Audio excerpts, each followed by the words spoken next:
Xurrak otish sizda ham joningizga tegdi, ha? To'g'risini tan oling. Xo'p, xurrak otishdan qutulishning eng samarali usullarini o'rgataman. Bundan oldin bu videoni aynan xurrak otadigan do'stlaringizga yuborib qo'ying. Xo'p, birinchisi bu vazn tashlash.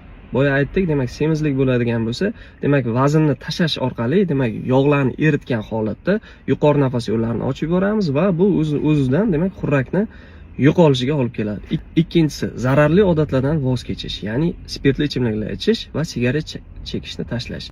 Xo'p, uchinchisi, chalqancha yotishga emas, yonboshlab yotishga ko'proq harakat qilish kerak. Ya'ni yonboshlab yotish xurrak otishdan qutulishning eng samarali usullaridan biri bo'lib hisoblanadi. To'rtinchisi, agar burunda muammo bo'ladigan bo'lsa, masalan, burun to'si qiyshaygan bo'lsa, demak, buni lor bilan maslahat qilgan holatda to'g'irlash yoki angina bo'ladigan bo'lsa, anginalar oldirish kerak bo'lishi mumkin. Beshinchidan, xurrak otishni kamaytiradigan o'zi tibbiy uskunalar bor. Bular nima?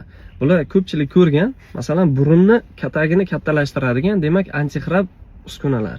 Ya'ni mana bu yoqqa yopishtirib qo'yiladi va burun ochiladi va og'izdan nafas olish kamayib, uxlaganda burun orqali olinadi nafas. Til ildiziga bog'liq holatda, ya'ni tilning kattaligiga bog'liq holatda kelib chiqadigan sabab bo'ladigan bo'lsa, tilga qo'yiladigan maxsus uskunalar bor. O'shani taqqan holatda, demak, xurrakni hattoki kamaytirish mumkin.